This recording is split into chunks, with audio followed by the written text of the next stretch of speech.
Good morning, everybody. Uneducated Economist here. Happy New Year, by the way. I hope everybody had a safe and happy New Year celebration. In this video, I'm going to talk about the shift in global manufacturing that has taken place. A lot of times when we think about the shift in manufacturing going from, like, say, one nation to another, we have a tendency to blame it on politicians or a political environment, this administration and their tax increases or whatever, blame we want to throw around. However, the economic forces that are at play have been described well over 200 years ago, and to think about it from that kind of fashion really has a much more accurate description of what is taking place. Even if you were to look at it from the greedy point of view, like, the greedy corporations are trying to just earn more money and gain more profit by sending our good, hardworking, manufacturing jobs over to another nation. Well, I guess that would probably be a more accurate description of what is taken place than it is that politicians are doing it on purpose or, it's their fault or something like that. So I'm going to read from the essay and then we'll kind of, discuss it as I read through it. Now, this is Cantillon's essay on economic theory. This is chapter 6. I believe it's chapter 6. Let me double check. Yeah, chapter 6, the increase and decrease of the quantity of money in a state. And this is probably about halfway through the chapter. And it says this: if an annual and continuous balance has caused a considerable increase of money in a state, it will not fail to increase consumption, the price of everything, and raise the price of everything, and even diminish the number of inhabitants. Now, this is pretty interesting to think about. When you consider what happened here in the United States, as the United States became the industrial powerhouse of the world, right? We were producing more stuff and sending it throughout the rest of the world more than anybody else ever had, right? So we were producing more and selling more and getting more money and increasing our standard of living from that. You hear the stories of one income was enough to produce, enough money for the entire household. You could raise, the family, go to college, vacations, retirement, have all that stuff off of one income.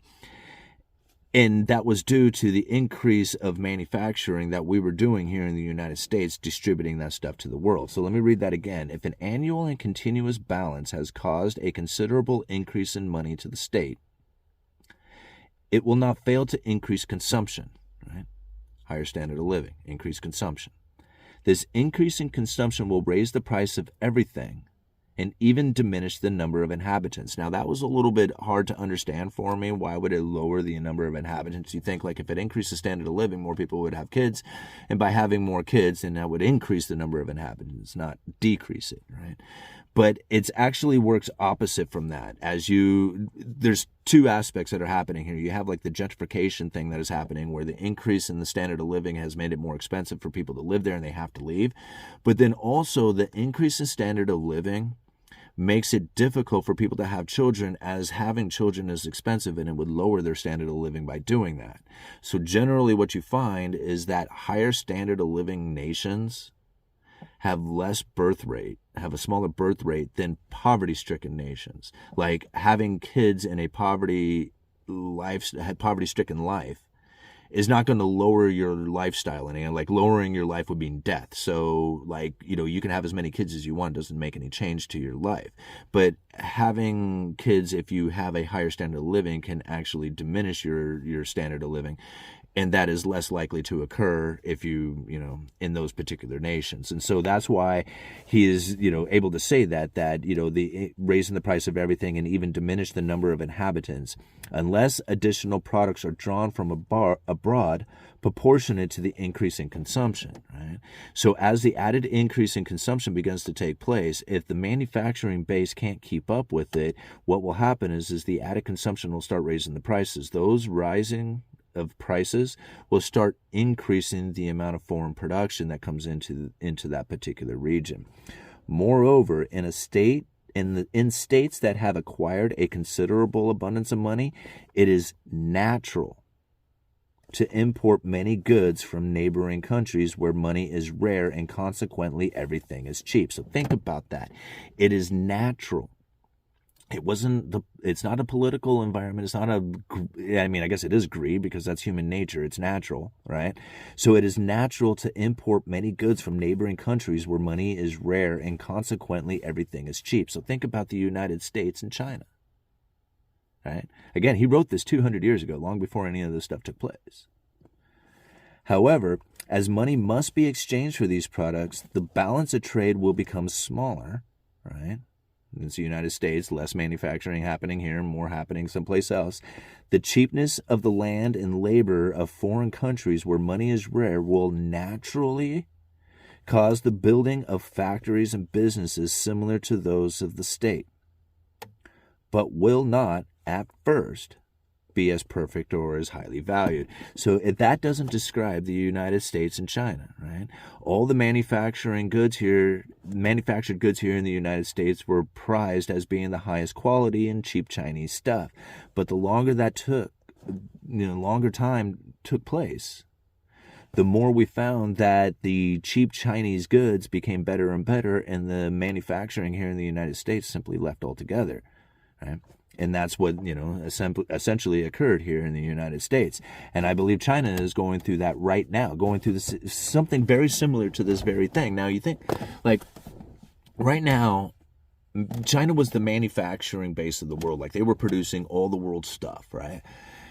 And they increased their standard of living from it. Their birth rates have fallen, and a lot of it was due to their political environment and stuff. But again, Cantillon also describes it very well within this essay. So whether or not it's politics or just the economic environment that is creating the situation, still, China had increased their manufacturing base quite a bit, like dramatically, not just quite a bit, a lot, right? And that also increased their standard of living. But now they're finding that there's cheaper places to manufacture that is outside of China. Now, if it was to take place, that would be Chinese, like foreign manufacturers producing the things that China was producing, only cheaper, and then selling it to the United States. China is now out of the game, right? China knows that this is going to occur.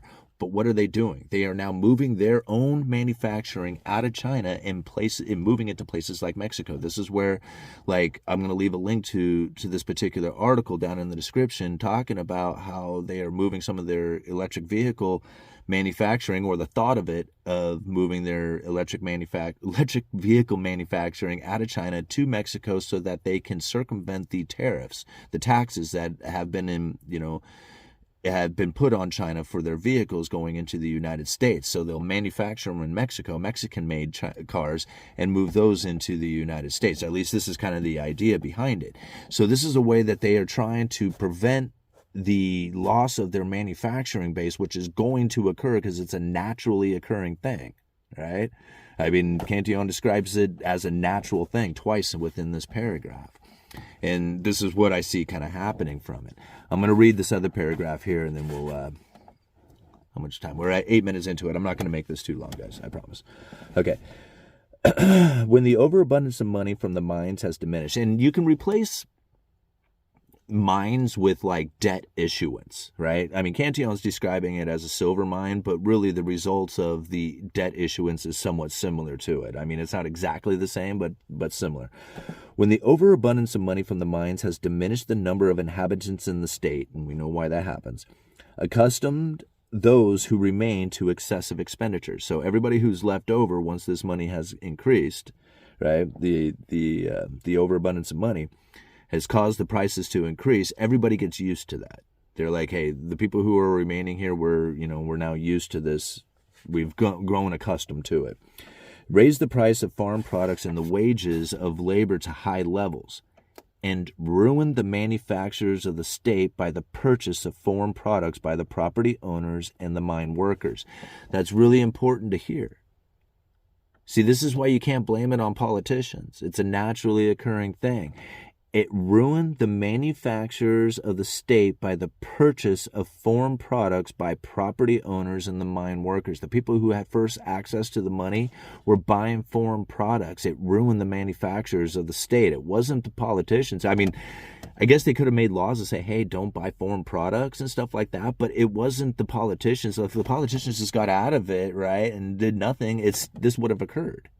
right? So whether they're part of it or not, it doesn't really matter. This is a naturally occurring thing that's going to happen. And you can try to force the outcome, but you can see right now what happens, right? If you try to force the outcome, say, no, you can't send your products into my country, what do? They're like, well, okay, fine, we'll manufacture it in another country. Are you going to force it out of that one too? You know, I mean, this is like, you can't stop it. It just starts flowing wherever it wants to. All right, let me see here. By the property owners, the money produced by the mines will necessarily go abroad to pay for the imports, right? So all this debt issuance that we're doing to buy all these foreign products, it's sending the money abroad. This will gradually impoverish the state and make it in a way dependent on foreigners. Like, think about it. If we're not producing it for ourselves, we have to buy it from foreign production. And we don't really produce much for ourselves. I mean, everything is made from, like, all the stuff is made from foreign production. Let me see here. This will gradually impoverish the state and make it in a way dependent on foreigners to whom it is obligated to send money every year as it is extracted from the mines. The great circulation of money, which was widespread in the beginning, ceases, poverty and misery follow, and the exploitation of the mines appears to be only advantageous to those employed in them and the foreigners who profit thereby. So this is incredibly important to, like, internalize here, because what is it that China is going to do? Like, the United States, when they realized that they had ruined their manufacturing state and that they were going to end up gradually impoverishing the state in a way dependent on foreigners, because they knew that was going to happen. And if they had to send all their gold out to foreign production, they were going to end up being in poverty, right? Because the great circulation of money, which was widespread in the beginning, would cease and poverty and misery would follow. Right, so we ceased the gold standard, started being in nothing but debt issuance, and we continued to be the purchaser or being dependent on foreign production. China doesn't have this luxury. China, instead, is sitting in a situation going, man, our manufacturing base is about ready to leave because it's a naturally occurring thing. Right, we already know this. And if they don't do something about that, they're going to end up being in poverty and misery. So they're going to have to move their manufacturing base to places like Mexico. And you can see that trying to occur right now within it. Okay. I'm going to leave it at that. I'm going to leave links down in the description to the Cantillon essay. I'm going to leave a link down in the description to the article talking about China trying to set up their, manufacturers over in Mexico. And then I'm also going to leave a link to a live stream where we are going to discuss this even further on Wednesday evening. The live stream will be a members-only live stream. Consider becoming a member of the channel. It's $1 a month. It costs hardly anything. We are going to concentrate the viewers down to a handful of people. We are going to discuss it in a much deeper level. It's going to be this exact topic. There's nothing new that is going to be discussed within that video that is not discussed right here, right now. The only difference will be is that you're going to have closer access to me and, asking me questions about it, or just asking the community within itself. The community will be a lot more responsive to those comments. And that's really what I'm looking for within those members only live streams. Those live streams will remain members only. So I'm trying to give some incentive for becoming a member of the live stream so that, it makes it unique for you. But again, it's not information that is discussed any differently than what I'm discussing right now. It's not secret information or anything else like that. It's more of a way to bring the community tighter, closer to discussion, and, benefits the channel and help support the channel a little bit more too as well. So I'm going to leave a link to that. So hope to see you on Wednesday. Uneducated Economist, you let me know.